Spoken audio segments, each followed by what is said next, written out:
အားလုံးမင်္ဂလာပါနော်ကျွန်တော်နာမည်ရဲတီဟာပါကျွန်တော်ဒီနေ့ဝေမျှပေးခြင်းတဲ့အကြောင်းအရာကတော့ကျွန်တော် financial accounting မှာဆင်းငိုင်နေနဲ့ financial report တွေကိုထုတ်ပြန်တဲ့အချိန်မှာเนาะအဲ့တော့နောက်ထပ် statement of profit and loss statement of financial position အပြင်เนาะ statement of cash flow နဲ့เนาะနောက်ထပ်ကျန်တဲ့ statement လေးတစ်ခုဖြစ်တဲ့အခုဒီနေ့ပြောပြပေးမယ် statement of changes in equity ဆိုတဲ့ statement လေးတစ်ခုကိုလည်းကျွန်တော်တို့ရေးဆွဲထုတ်ပြန်ပေးရပါတယ်။ဒါဆိုဒီ statement of changes in equity ဆိုတာเนาะအထူးတလဲရှေ့မှာပြောခဲ့တဲ့ financial statement အနေနဲ့လုံးဝမသက်ဆိုင်ဘဲနဲ့တီးခြားဖြစ်နေတဲ့အရာတစ်ခုတော့မဟုတ်ပါဘူး။အဲ့တော့ကျွန်တော်တို့ accounting equation မှာ asset is equal to equity plus liability ဆိုပြီးရှိတဲ့တဲမှာဒီပေါ်မှာအခြေခံပြီးဆွဲထားတဲ့ကျွန်တော် statement of financial position မှာ equity section လေးရဲ့ဒီနှစ်စနေပြီးတော့အခုစီးရင်ပိတ်နှစ်ကုန် statement of financial position ဆွဲတဲ့ကာလကြားထဲမှာအပြောင်းလဲဖြစ်သွားတဲ့ changes တွေကိုကျွန်တော်တို့ statement လေးတစ်ခုအနေနဲ့တီးခြားဖော်ပြပြီးတော့ရေးဆွဲတဲ့ report လေးတစ်ခုဖြစ်ပါတယ်အဲ့တော့အကြမ်းများအဖြစ်ပြောမယ်ဆိုရင်တော့ company final account တွေမှာအဓိကဆွဲပေးရတာဖြစ်ပါတယ်အဲ့တော့ကျန်တဲ့ကျွန်တော်တို့ဒူးရဲပိုင်းလုပ်ငန်းတွေเนาะpartnership လို့လုပ်ငန်းမျိုးတွေမှာဆိုရင်တော့ဒီ statement ကမဆွဲလို့ရပါတယ်ပြဿနာတွေတူမရှိပါဘူးဒါပေမဲ့ company final account ဆိုရင်တော့ဒီ statement လေးကမဖြစ်မနေရေးဆွဲပေးရမယ့်တဲမှာတစ်ခုပါဝင်ဖြစ်ပါတယ်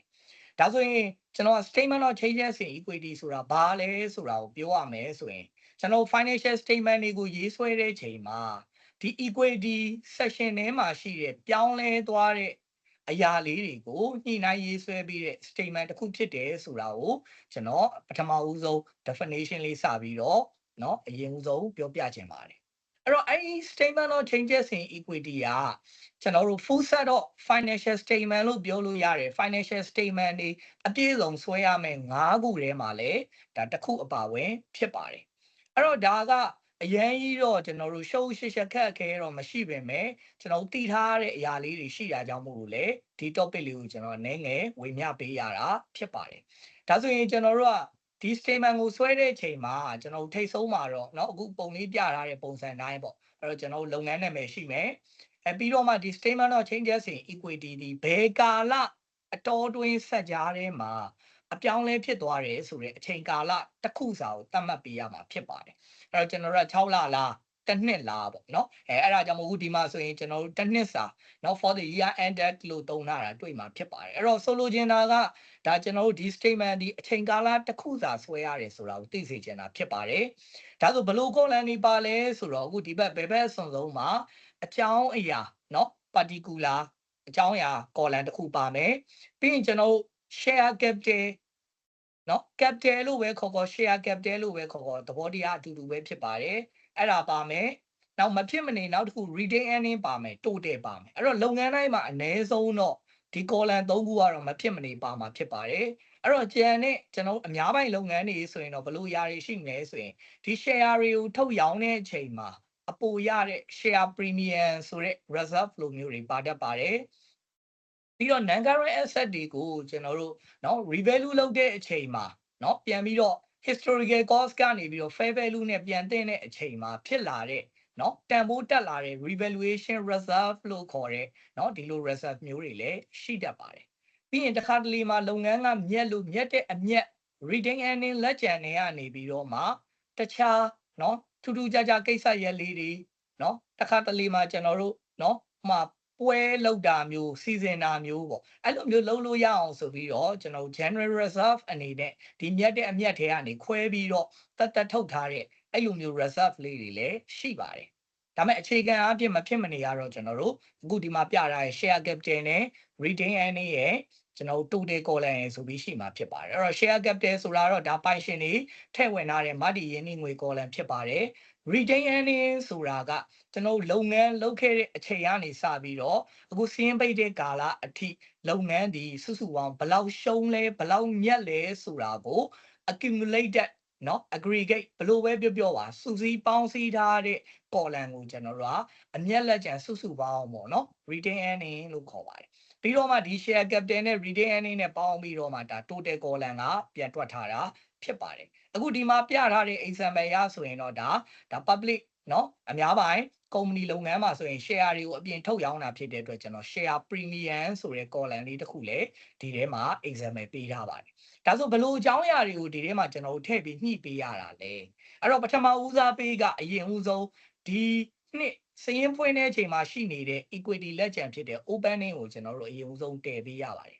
ပြီးတော့မှဒီနှစ်ထဲမှာအခုဒီမှာ example ပြထားတဲ့အရာအရဆိုရင်ကျွန်တော်တို့ share တွေကျွန်တော်တို့ထုတ်ရောင်းတဲ့အချိန်မှာအဲ့တော့ share capital ဒီမူလအရင်တန်ဖို့ဖြစ်တဲ့ nominal value နဲ့ပဲတင်ရတာဖြစ်ပါတယ်ဥပမာ share တစ်စောင်ကိုကျွန်တော်တို့ကပတ်စံမြန်မာငွေ3သိန်းနဲ့ရောင်းမယ်ဆိုရင်3သိန်း1000လို့ထုတ်ရောင်းလိုက်ရင်ကျွန်တော်တို့က share capital မှာ3သိန်းလို့ပဲတွင်းပြီးတော့အပိုရတဲ့1000ကို share premium ဘက်မှာအပိုကြီးအနေနဲ့တွင်းပေးရမှာဖြစ်ပါတယ်အဲ့တော့ပြီးတော့မှကျွန်တော်တို့เนาะ preference share လိုဟာမျိုးတွေထုတ်ရောင်းနေဆိုရင်လည်းထိုနည်း၎င်းပဲဖြစ်ပါတယ်အဲ့တော့ကျွန်တော်တို့နိုင်ငံမှာတော့အများသိတဲ့အတိုင်းပဲအဲ့တော့ ordinary share တစ်မျိုးပဲเนาะအဓိကထားပြီးတော့เนาะထုတ်ကြတာရှိပါတယ်အဲ့တော့ပြီးရင်နောက်ထပ်ဘယ်လိုအကြောင်းအရာတွေရှိသေးလဲဆိုရင်ကျွန်တော်တို့ပြီးခဲ့တဲ့နှစ် financial statement တွေကိုပြင်ဆင်ရေးဆွဲတဲ့အချိန်မှာမှားတဲ့အမှားမျိုးဆိုရင်လည်းကျွန်တော်တို့ကဒီဘက်နှစ် retain earning လို့ခေါ်တဲ့เนาะစုစုပေါင်းအမြတ်လက်ကျန်ထဲမှာဝင်ညှိပေးရတာမျိုးတွေလည်းရှိတတ်ပါတယ်နောက်တစ်ခုကကြတော့လုပ်ငန်းထဲမှာ policy change နေပေါ့ဥပမာဘလို့အရာမျိုးတွေနဲ့ပတ်သက်တဲ့ဟာလဲဆိုတော့ကျွန်တော်တို့ပြီးခဲ့တဲ့နှစ်မှာတန်ဖိုး short ကိုဒီပစ္စည်းတစ်ခုကိုကျွန်တော် straight line နဲ့ short ခဲ့တယ်ဒါပေမဲ့အဲ့ဒါကိုမ short တော့ဘဲနဲ့เนาะကျွန်တော်ပြန်ပြီးတော့ဒီဘက်မှာပုံစံတစ်မျိုးပြောင်းနေပေါ့အဲ့တော့ဒီလိုအနေထားမျိုးဆိုရင်ကြတော့ဒါ estimate change နေလို့ခေါ်တယ်အဲ့လိုမျိုးတန်ဖိုး short ဒီရှင်းနှစ်နဲ့နောက်နှစ်မတူတဲ့ပုံစံမျိုးပြောင်းသွားတဲ့ estimate change တာမျိုးကိုကြတော့ကျွန်တော်တို့ကပြန်ပြီးတော့ညှိပေးเสียမလို့ဒါပေမဲ့ဘလို့ရာမျိုးကတော့လိုလဲဆိုရင် policy change သွားတာမျိုးကတော့ကျွန်တော်တို့ညှိပေးဖို့လိုအပ်ပါတယ်အဲ့တော့ policy change နေဆိုတာဘလို့ဟာမျိုးလဲလို့ပြောရင် inventory ကိုကျွန်တော်တို့ကရှင်းနှစ်တုန်းကအထိဟာ54နဲ့တန်ဖိုးတင်ခဲ့တယ်ပေါ့နော်ငွေကြေးတည်ငြိမ်တဲ့အချိန်မှာအဲ့လိုပုံစံမျိုးနဲ့တင်ပြီးတော့ဒီနှစ်ကနေစပြီးတော့เนาะကျွန်တော်နောက်ပိုင်းဆက်တိုက်မှာ average cost method နဲ့တန်ဖိုးတင်ကြမယ်ဆိုပါတော့ဒါဆိုဒီလုပ်ငန်းက policy ရ inventory ကို average cost method နဲ့တင်မယ်လို့ policy change လိုက်တာဖြစ်တဲ့အတွက်ကျွန်တော်တို့ကဘလို့ပြန်ညှိရလဲဆိုရင်လုပ်ငန်းတစ်ခုမှာ policy change retrospective လို့ခေါ်တဲ့เนาะပြောင်းပြန်နောက်ကျောင်းပြန်ပြီးတော့ဘာလုပ်ပေးရလဲဆိုရင်ညှိနှိုင်းမှုတွေလုပ်ပေးရပါတယ်အဲ့လိုမျိုး change ရင် accounting policy change သွားလို့ရှင်းနှစ်ကစရင်းတွေကိုပြန်ပြီးညှိနှိုင်းရတာမျိုးဆိုရင်လေဒီ retain earning စုစုပေါင်းအမြတ် column ထဲမှာကျွန်တော်တို့ထည့်ပြီးတော့ညှိပေးရတာမျိုးတွေရှိပါတယ်အဲ့တော့ပြီးသွားတယ်ဆိုရင်တော့ဒီနှစ်မြတ်တဲ့အမြတ်ဆိုရင်မြတ်ရင်ပေါင်းမယ်နော် retaining column မှာရှုံးရင်ပြန်နှုတ်မယ်ပေါ့ဗျာပြီးတော့တစ်ခါလေးမှာ non current asset နဲ့ပတ်သက်လို့ကျွန်တော်တို့တန်ဖိုးနော်ပြန်ပြီးတော့သတ်မှတ်ပြီးတော့တန်ဖိုးတင်းတဲ့အခြေအနေမျိုးမှာတန်ဖိုးတိုးလာတာအဲ့လိုအရာမျိုးတွေဆိုရင်လည်း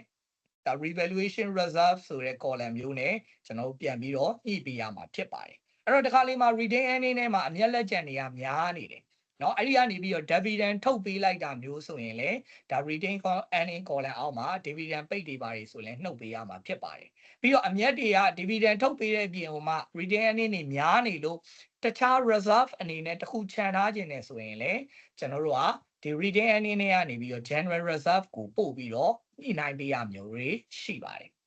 အဲ့ဒါကြောင့်မို့လို့ကျွန်တော်တို့ကအခုဒီညှိခဲ့တဲ့ဟာတွေအားလုံးကိုပေါင်းပြီးပြီဆိုတော့မှနောက်ဆုံး statement of financial position မှာ equity section မှာသွားပြမယ်เนาะ closing ဒီအောက်မှာဆိုရင် balance at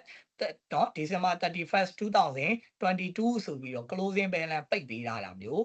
เนาะဒီအောက်မှာတွေ့ရမှာဖြစ်ပါတယ်အဲ့ဒီ closing balance ကိုမှကျွန်တော်တို့ statement of financial position ဘက်မှာတွားထည့်ပေးရမှာဖြစ်ပါတယ်ဒါဆို statement of changes in equity ဆိုတာဘာလဲလို့ပြောရင် statement of financial position ထဲမှာထည့်သွင်းဖော်ပြထားတဲ့ equity section ရဲ့ပြောင်းလဲမှုတွေကို statement လေးနဲ့เนาะကျွန်တော်တို့တစ်ခုပြန်ပြီးတော့ဆွဲပေးရတဲ့အရာမျိုးဖြစ်ပါတယ်အဲ့ဒါကြောင့်မလို့ကျွန်တော်ဒီအရာလေးနဲ့ပတ်သက်လို့เนาะကျွန်တော်ဒီလောက်နဲ့ပဲကျွန်တော်ရန်နာခွင့်ပြုပါအဲ့တော့ဒီ topic ကလည်းเนาะအရင်အရေးမကြီးသည့်တိုင်အောင်ကျွန်တော်မဖြစ်မနေဆွဲပေးရမယ့် financial statement တစ်ခုဖြစ်တဲ့အတွက်မျှဝေပေးရခြင်းဖြစ်ပါတယ်